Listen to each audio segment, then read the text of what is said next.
Ferrari may have just lost the one thing that could have made Lewis Hamilton a world champion again.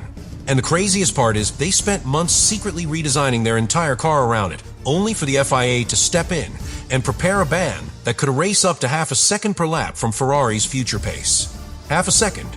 In Formula One, that is not a small loss. That is the difference between dominating a race or watching your rivals disappear into the distance.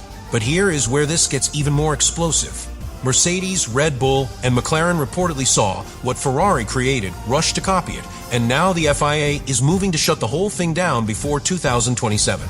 And inside the paddock, people are already comparing this to the technical crackdown that destroyed Ferrari's advantage back in 2020. Except this time, Lewis Hamilton is right in the middle of it, because Ferrari did not just lose an upgrade. They may have lost the entire foundation of their future project. And once you understand what this hidden system actually did to the car, you start realizing why Ferrari could be heading toward a disaster nobody saw coming. At first, almost nobody outside Ferrari understood what they were really building. People saw a small aerodynamic detail near the exhaust and assumed it was just another clever Formula One experiment. Something minor, something temporary. But inside Maranello, engineers were treating it like a breakthrough. Because this was not simply about adding more speed. It was about changing how the entire rear of the car behaved under pressure. And that distinction matters more than most fans realize. In Formula One, drivers are not only fighting for raw pace, they are fighting for confidence. Especially in fast corners, where the car feels like it is balancing on the edge of losing control every single second. That is where Ferrari's system became dangerous for the rest of the grid. The flick tail mode used hot exhaust gases to accelerate airflow underneath the rear diffuser, increasing rear stability and aerodynamic efficiency at the same time. Now imagine running across ice wearing shoes that suddenly give you perfect grip exactly when you need it most. That is basically what Ferrari created for their drivers. The rear of the car became calmer, more predictable, more stable at the limit. And for someone like Lewis Hamilton, that could have changed everything. Because one of Hamilton's biggest struggles in recent years has been confidence in unstable rear-end behavior. When the car slides unpredictably, drivers stop attacking corners naturally. They hesitate for fractions of a second. And in Formula One, hesitation kills lap time. Ferrari believed this innovation could remove that fear. That is why they accepted major sacrifices to make it work. Reports suggest Ferrari redesigned the transmission layout of the SF26 specifically to fit this concept correctly. Think about how extreme that sounds. Teams do not rebuild critical parts of a Formula One car unless they believe they have found something revolutionary. And initially, Ferrari's gamble appeared to work. Their internal estimates reportedly suggested the system could deliver as much as half a second per lap under ideal conditions. Half a second is terrifying in modern Formula One. That is the kind of advantage teams spend years chasing and usually never find. But here is what makes this story even more brutal. Ferrari was actually losing engine power while using the system. The setup partially restricted exhaust flow, with estimates suggesting a loss of several horsepower compared to rivals like Mercedes. And Ferrari still believed the trade was worth it. That tells you how powerful the aerodynamic gain really was. But then something happened that Ferrari could not control. The rest of the paddock started paying attention. And once rival teams understood what Ferrari had discovered, panic spread fast through Formula One. Because suddenly, this was no longer just Ferrari being creative. This looked like the beginning of a completely new aerodynamic war. What happened next may be the real reason Ferrari is now in trouble with the FIA. Because once the other teams realized how effective the system was, they immediately started building their own versions. And that changed the entire political balance inside Formula One. At first, Ferrari and Haas were the only teams closely connected to the concept, mainly because Haas shares important rear-end components with Ferrari. But during the Miami weekend, something critical happened behind the scenes. The FIA accepted a broader interpretation of the technical regulations surrounding the exhaust area. That single decision opened the floodgates. Mercedes started experimenting. McLaren moved quickly. Red Bull joined the development race. Alpine, Williams, and even Cadillac reportedly began testing rough versions of the idea. And suddenly Ferrari's secret advantage was no longer secret. Now imagine spending months building the perfect weapon, only to watch your rivals copy the blueprint almost overnight. That is exactly the nightmare Ferrari found itself trapped inside. But here is where the situation becomes even more complicated. The FIA did not panic because Ferrari was fast. The FIA became concerned because Formula One was about to enter another expensive aerodynamic arms race. And Formula One hates uncontrolled development wars, especially near major regulation changes. Because once one team finds a loophole, every other team is forced to spend millions trying to catch up. Not because they want to, because they have no choice. That is why the FIA's reaction now feels so aggressive. According to the report, 4 of the 5 engine manufacturers are already willing to support banning the system for 2027. Ferrari is basically isolated, and isolation inside Formula One can become incredibly dangerous. Because Formula One is not only about building the fastest car, it is also about surviving the politics. Sometimes teams lose championships before the car even reaches the circuit. And Ferrari fans know this better than almost anyone. The comparison that keeps resurfacing inside the paddock is 2020. Back then, Ferrari also pushed technical boundaries harder than the rest of the field. Then FIA directives arrived, interpretations changed, and Ferrari's performance dropped dramatically afterward. Now people inside Formula One are quietly asking the same question again. Did Ferrari go too far before the rules caught up? And for Lewis Hamilton, this timing could not be more uncomfortable. Because Hamilton did not leave Mercedes searching for a rebuilding project. He came to Ferrari believing the next regulation cycle could finally put him back on top of Formula One. That is why every new restriction now feels bigger than a normal rule clarification. This is not just about one innovation disappearing. This is about whether Ferrari's entire long-term vision was built around ideas the FIA no longer wants in the sport. And the deeper teams investigate Ferrari's concepts, the more attention another area of the car starts attracting. The deeper the FIA looked into Ferrari's car, the clearer something became. This was not one isolated trick. Ferrari had built an entire philosophy around finding tiny spaces inside the regulations that other teams either ignored or never noticed fast enough. And one of the most controversial examples was sitting directly around the driver's head. The halo. That massive safety structure above the cockpit was originally designed for one purpose only: protection, nothing else. But Ferrari saw opportunity inside it. They introduced small aerodynamic winglets near the base of the halo, using the airflow around the cockpit to redirect air toward critical areas of the car. On television, they looked insignificant, tiny details, almost invisible.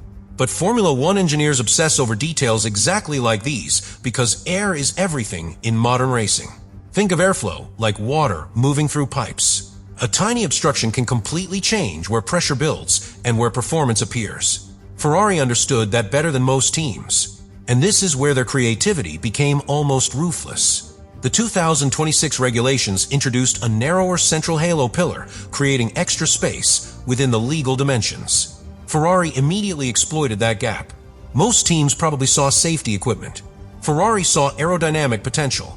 That mindset is exactly why some people inside Formula One admire Ferrari right now, while others believe the FIA had to intervene before things escalated further. Because once one team starts finding performance in safety structures, every other team is forced to follow. And suddenly the sport risks turning protective systems into aerodynamic battle zones. That is reportedly one of the FIA's biggest concerns heading into 2027. But the real issue goes even deeper than the halo. Because while everyone focused on Ferrari's aerodynamic concepts, another technical fight was quietly building inside the engine itself. And this one could become even more damaging. The FIA has already tightened regulations around engine compression ratios. No engine is allowed to exceed a 16:1 compression ratio, whether the engine is cold or operating under race conditions. Now, that sounds incredibly technical, but the basic idea is simple. Imagine squeezing air and fuel inside an engine, like compressing a spring. The harder you compress it safely, the more energy you can release afterward. Ferrari reportedly pushed very aggressively in this area with their new engine philosophy. And now the FIA is closing every possible loophole around it. At first, the compression checks only happened while engines were cold. But starting from June 1st, the FIA will also verify compression ratios under hot operating conditions. That changes everything, because some engine concepts behave very differently once temperatures rise during real racing conditions. And suddenly Ferrari finds itself under pressure from every direction at the same time. Aerodynamics, engine interpretation, future regulation votes, political isolation, all while Lewis Hamilton prepares for one of the most important transitions of his entire career. And this creates a question almost nobody inside Ferrari can fully answer yet. What happens if the team built its future around innovations that may disappear before the project even reaches its peak? Because Canada could now become far more than just another race weekend. It could become the last glimpse of Ferrari's original vision before Formula One forces the team to change course completely. And this is why the Canadian Grand Prix suddenly feels so important. Not because the championship will be decided there, but because Canada may become the final moment where Ferrari can still show the full potential of the car exactly as it was originally designed. No restrictions, no future limitations, no forced compromises. Just the pure version of Ferrari's concept before Formula One changes the rules around it. And the timing could not be more dramatic. The Circuit Gilles Villeneuve is one of the most aggressive tracks on the calendar for rear-end stability. Long straights, violent braking zones, fast direction changes. Drivers attack curbs at extremely high speed, while the rear of the car constantly fights for grip. That is exactly where Ferrari's flick-tail mode becomes incredibly valuable. Because the entire purpose of the system was not only creating downforce, it was creating confidence. And confidence changes everything in Formula One, especially for drivers operating at the absolute limit. A confident driver brakes later, turns in harder, gets back on throttle earlier, and over a full lap, those tiny moments become enormous gains. That is why people inside the paddock are watching Lewis Hamilton so closely right now. Because if Ferrari suddenly looks strong in Canada, the conversation around these FIA restrictions becomes even more explosive. Imagine the optics. Hamilton arrives at Ferrari. The car shows genuine championship-level pace. Then the FIA gradually closes the exact areas where Ferrari gained its advantage. Even if the regulations are technically justified, the narrative becomes impossible to ignore. And Formula One runs on narratives almost as much as speed. But here is where the pressure becomes psychological. Ferrari already invested heavily into this philosophy. The transmission redesign alone represented a massive engineering commitment. Now imagine being an engineer inside Maranello today. Months of work, millions invested, hundreds of simulations, thousands of hours developing concepts built around airflow, rear stability, and future scalability. And suddenly you realize large parts of that future may vanish before the project fully matures. That kind of uncertainty changes how teams operate internally. Because development in Formula One is like building a skyscraper while the blueprint keeps changing halfway through construction. One wrong direction can cost years. And Ferrari knows that better than anyone. For years, the biggest criticism aimed at the Scuderia was predictability, conservative decisions, slow reactions, playing safe while Red Bull and Mercedes pushed the limits harder. But this project felt different. For the first time in a long time, Ferrari looked aggressive again. Creative, risky, almost dangerous. The kind of Ferrari that used to terrify the paddock. And ironically, that aggression may have triggered the exact reaction now threatening the project itself.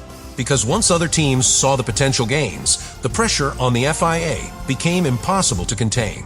No team wants a rival discovering a loophole capable of delivering multiple tenths per lap, especially not before a major regulation cycle. That is why the atmosphere around these restrictions feels colder than usual. There is very little sympathy inside the paddock when a rival loses an advantage. If anything, many teams probably feel relief. And that leaves Ferrari standing almost alone at the exact moment they needed momentum most. But the real tension is not only about losing performance. It is about what happens next. Because if Ferrari loses between 0.2 and half a second per lap from these restrictions, as estimated in the report, the consequences extend far beyond raw speed. Suddenly strategy changes. Tire management changes. Qualifying becomes harder. Dirty air becomes more damaging. Drivers take more risks trying to compensate. Pressure inside the garage increases. And small mistakes begin multiplying everywhere. That is how Formula One works. Performance losses rarely stay isolated. They spread through the entire team, like cracks inside a foundation. And this is the part that should genuinely worry Ferrari fans. Because Formula One history shows that when a team loses a technical advantage after building its philosophy around it, recovery is rarely immediate. Sometimes the car never behaves the same way again. Sometimes the balance disappears. Sometimes drivers lose trust. And sometimes entire championship projects quietly collapse before people fully understand why. Which brings everything back to one final question hanging over Ferrari right now. Did the FIA just remove a clever innovation? Or did they remove the very thing that could have brought Lewis Hamilton back to the top of Formula One?